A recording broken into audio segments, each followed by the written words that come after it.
So I'm gonna be doing. I haven't done memory training on here in a very long time, probably since earlier this year.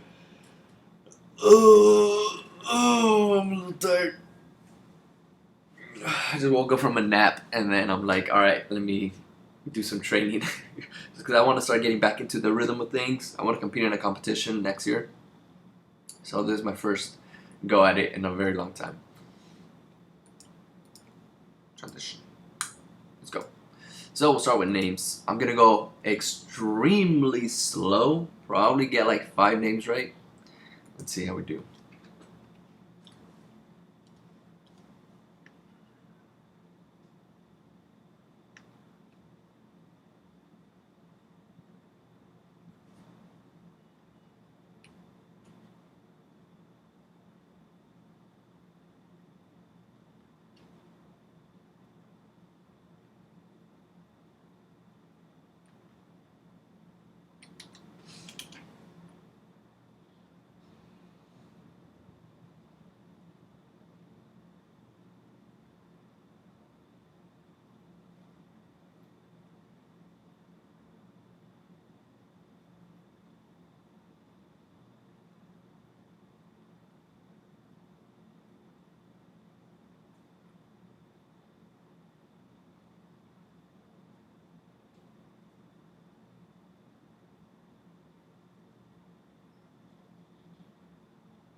I think that's Janice. This is Randy. Picture my friend Randy. Sheila. Oh, I know this guy. Go back to him. May. Picture Mayo. I'm not sure if I spelled that correctly though. It's just Cali. Again, probably misspelled that.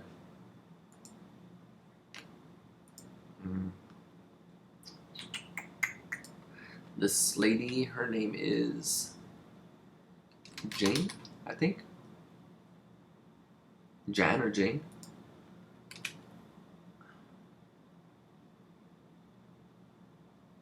Oh, David.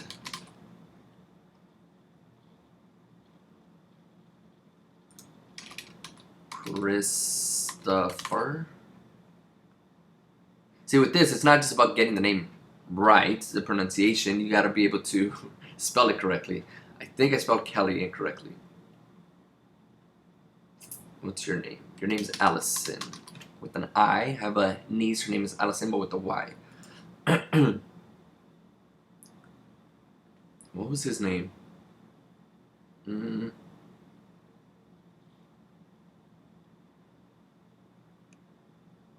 Dang. Okay, whatever. Oh, I got Kelly right. So I got 9. What was that kid? Sergio. Oh, I put a surge protector on his ear. I was looking at his face. I should have looked at his ear. Okay, all the ones that I memorized, except for Sergio, I got them right. It's a good little start. All right. Hey, we got some people watching. All right. Leave me some comments, some messages. Let me know if you guys need help with anything. See if I can answer them for you guys today. The train. I want to do a session of cards, just because I haven't done that in a long time. So we'll see how we do with cards. Okay. How do you think I'm gonna do?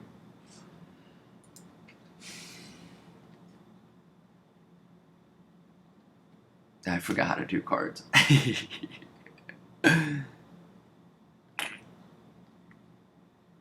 Okay, now it's coming back. I'm gonna have to review this because I screwed up in the beginning.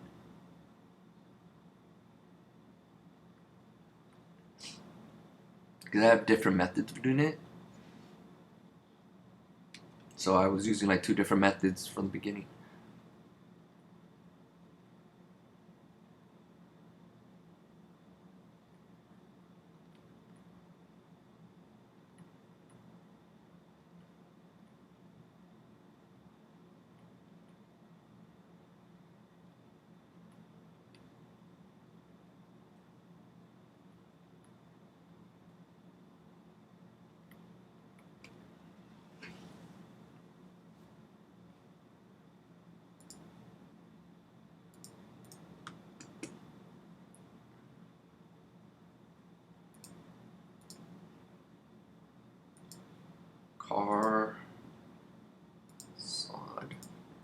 Okay, I think this was boom. Bada bing, bada boom. I'll tell you guys what I saw after. I hopefully you get this correct.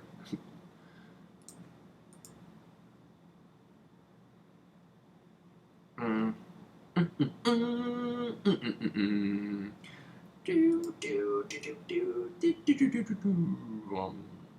Like I'm playing Super Mario. Oh, I know what that one was. That was that. What was inside of it? I think it was moon. Could be wrong.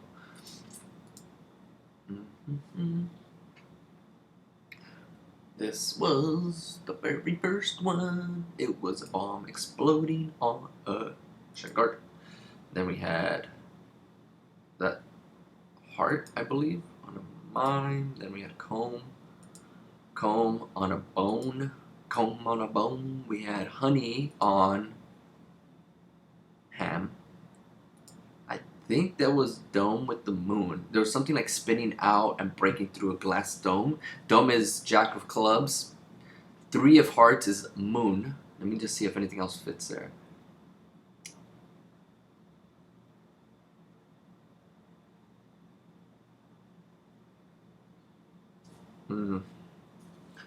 Neon. Rhino, lion. Okay. No, I think that was it. Let's see. We'll find out right now, right? Yeah, that was it. Alright. Yes, please tell me how to memorize faces and names. So we have a question. Ugh. Names and faces. So you guys want me to do another quick names and faces? This time I'll go a little bit slower. I'll teach you guys how I do it. Okay. Hold on. Hold up.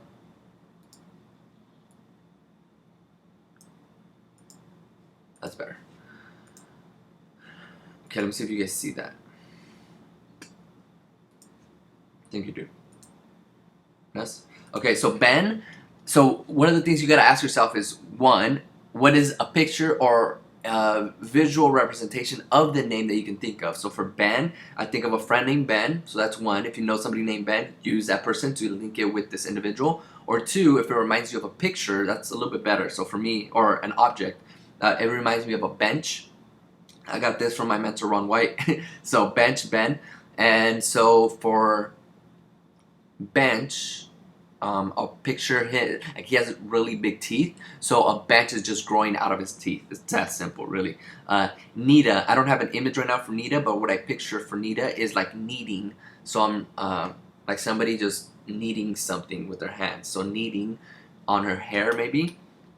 Kathy, I picture a cat with big teeth. Kathy, cat is biting on her eyes. She had really nice eyes. So a cat with big teeth just biting on her eyes. So then what you do is you go to the person's face and you don't ask yourself what was their name. You ask yourself, what did I picture on them or on their face or with them, associating with them somehow. So him, Ben, we remember that he had the big teeth. I picture bench for Ben. This one was the last one we just did, right? So it was something was biting her eyes. It was a cat with big teeth, so Kathy. And then at this point, you just gotta kind of make mental notes of the spelling, because Kathy you can spell Kathy with a C, Cathy. You can spell Kathy Kathy. You can spell it with an E in there, Kathey. And then also with the C. So at this point, I just made a mental note of it being spelled this way. Pretty sure it was correct. And then we had one more gentleman, or lady, I'm sorry. This was Nita. I picture us kneading on her hair. Nita, kneading. What's something else that you can think of for the name Nita? Nita. Write it in the comment section down below. What do you picture for Nita? Nita. I can think of a needle as well. So maybe we can picture a needle, like you're sewing her shirt, her blouse.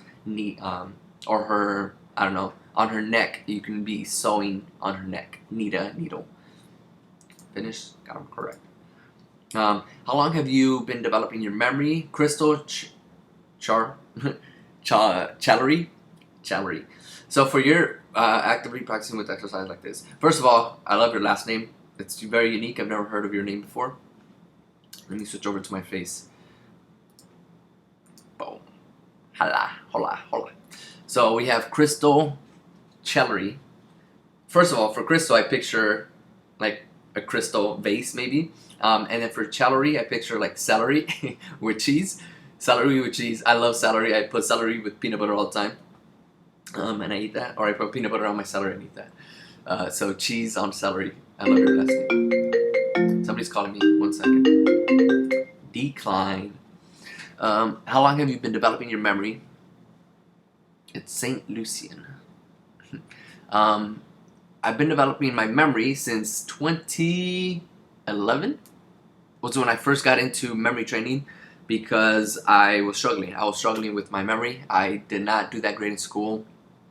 Social life wasn't that great either. I couldn't remember what I was going to say next. I couldn't remember what we were talking about. I would forget your name easily. So business relationships weren't that great because of that as well. So everything was just in shambles.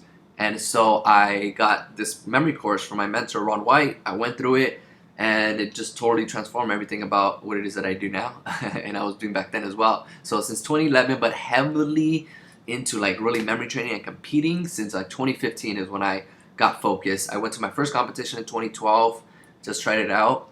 But I really started like heavily training harder in 2015. That's when I won a huge competition and a few medals and others. So yeah. So 2015, and then I stopped in like mid 2016, I believe, of really like competing hard. Oh no, 2017 is when I stopped. So last year I stopped like really training hard, just because I wanted to do a few other activities. Like right now I have a business that's thriving. It's something completely left field. I have a wedding videography business that I'm like focusing on. But now I want to start. Now that that's been going, I have it up and running, and I have some clients coming in. In that regard, I can focus now more on memory training, on learning, because that's really my passion is learning and teaching. So I want to be doing more content, and this is kind of my first video back into action, I guess. So great question. Hello, mysteriously kind. You're very kind.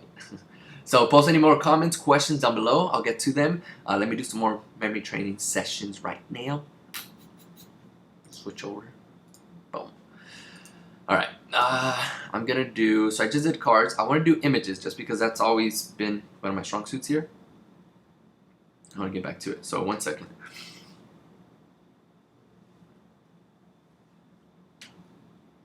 Okay, I'm going to put it there. So I'm going to be silent while I'm doing this and just watch me do it. And then I'll come back and I'll show you how I did it after.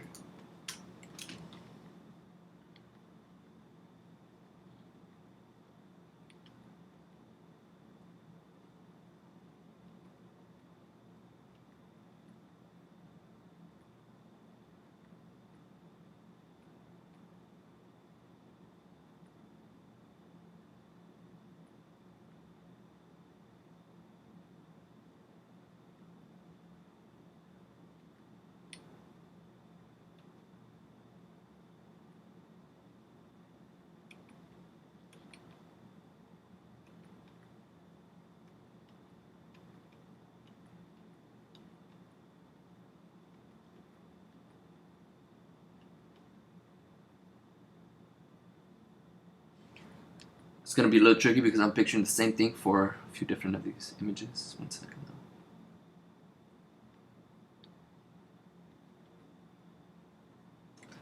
I think I got it. Probably shouldn't have talked towards the end.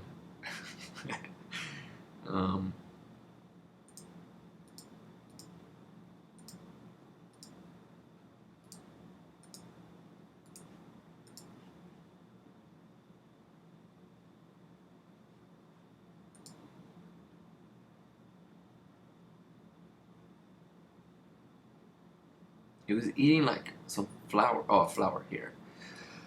And then we had a piece of towel being dumped on Husky. I actually have a Siberian Husky, so that was pretty easy for me to remember.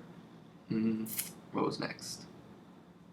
Okay, we know gummy bears on a frog, I believe. Here we had a little girl playing with a toy car. I believe up here was a horse, like stomping on some flowers.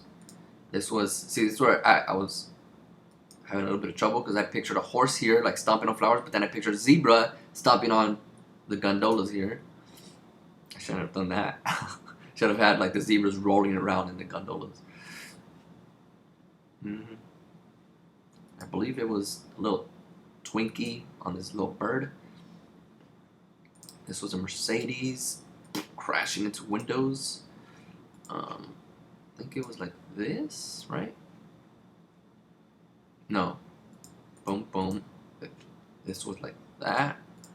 We had the one bunny stomping on the twig. Oh, I could get that mixed. I think I probably got that mixed up.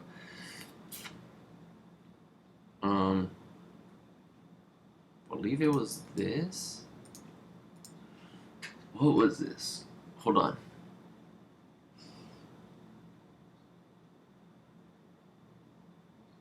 Yeah. I'm pretty sure this is how it was. Yep. So 30 for 30. All right.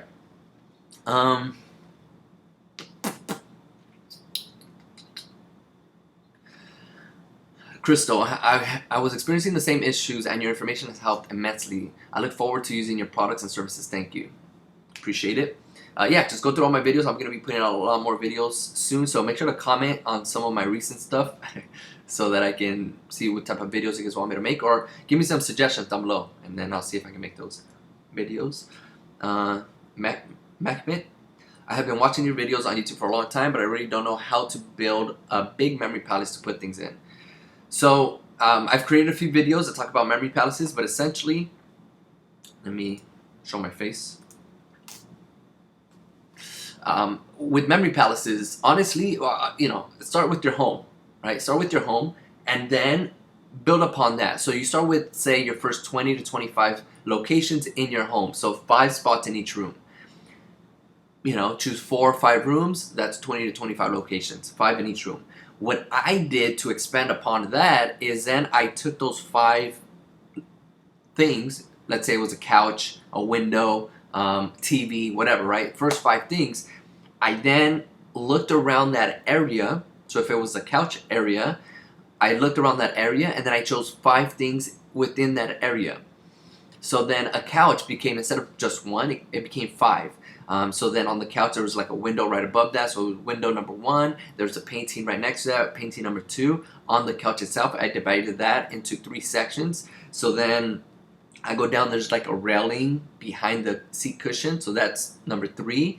Number 4 was the seat cushion itself. And then number 5, like the armrest of the couch. So there, instead of using just 1 spot for that 1 location, now I have 5. The kitchen table, did the same thing. I have the kitchen table, but I have, for number 1 in that area, it's going to be the chair, the tabletop. There's chandelier right above that. Next to that, there's like this china set.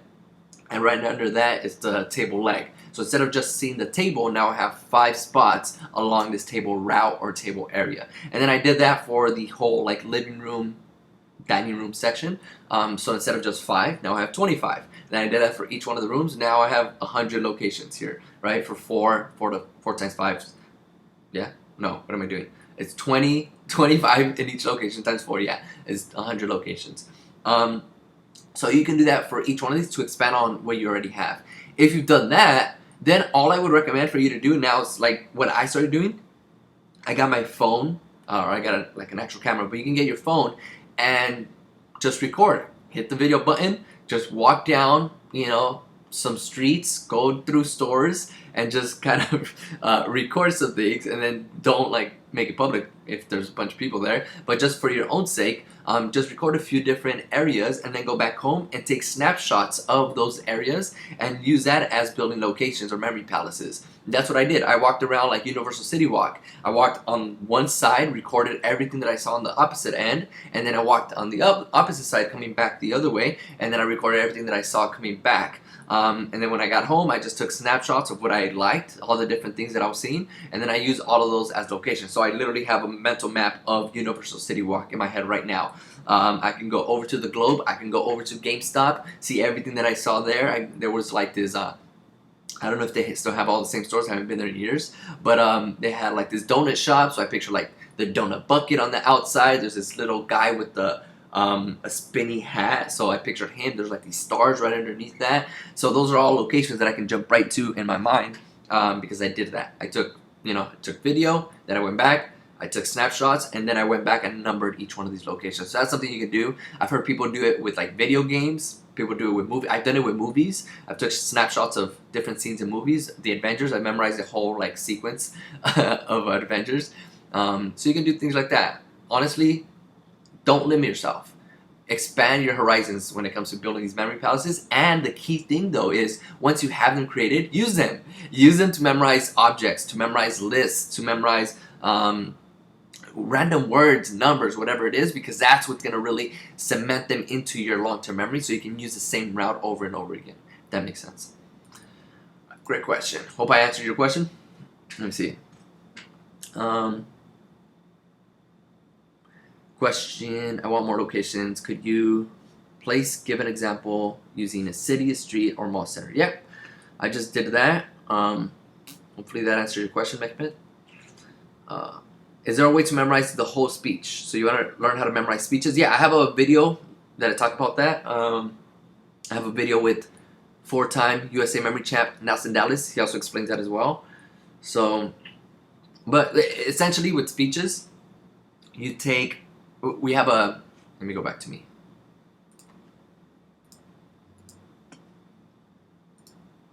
With speeches, we have an event in the USA Memory Competition where we have to memorize a brand new poem, never been published before, word for word, line for line, punctuation, everything. So how do we do it? For most of us, we essentially turn the line or a chunk of lines into images, into a little story. So something simple like, obviously this is pretty easy to visualize, but simple context. The first line would be dog jumping over a box. I know that's super simple, but it's gonna kind of help you out. If that's the first line, kind of just picture that. Picture the dog jumping over a box. If it's something a little bit more abstract, like, I don't know, the air was feeling very cold and lucid. Like, let's say that was a line. See if I can even memorize that. The air was feeling very cold and lucid. How do you memorize a line like that? Well, one, for the air, maybe picture like a cloud, right? A cloud just gusting, feeling very cold and lucid. And maybe like feel the cloud throwing the air on you, and you're like now shivering because you're super cold. And then for lucid, I don't know, picture like lucid. Picture like a lace of some sort, like shoelace, lucid shoelace of some sort. So you're tying yourself with shoelaces to keep yourself warm because you're very cold. The air was feeling very cold and lucid. So that's how you would memorize that, and then you store that on a location somewhere. So a cloud brushing past you with that cold wind, and you're shivering, so you wrap yourself around with the lace for lucid at the end. That's how I would do it. But at the end of the day, it's all about just turning that phrase or that line into an image to help you remember what that was. And as you're like reviewing it, you won't even need to necessarily remember all of these different images. Just the wind or the cloud itself would give you that trigger for the rest of the line. It's only in the initial stages of you memorizing these lines that you're gonna need to do more in the sense of a full-blown story for that line. But then as you get used to it, a cloud will give you the trigger for, the wind or the air was feeling cold and lucid. I think I got that right. All right, let's go back to training. Hopefully that answered you guys' questions. Let's see. I haven't done numbers in a long time, so let's do numbers.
Okay. Yeah, I thought so. I was using a set of locations that I haven't used yet, or I haven't used in a long time. So I didn't know if that was like my last one in that series or my fourth one. As far as like I memorized 4 digits on one location. So these last 4 digits, I don't know if that was like my last location there. I didn't keep track of it. So this is good. My first numbers in a long time. 36. It's not great. It's just not bad for not doing it in a while. And I got it perfect. So, all right. Yes, so a question. After making the picture, you have to place them in your memory palettes. That's correct. Yep. All right, so that's it for right now. This was just a quick little 30-minute session for me to get back into the groove of things. I'll see you guys on the next one. Bye. Peace.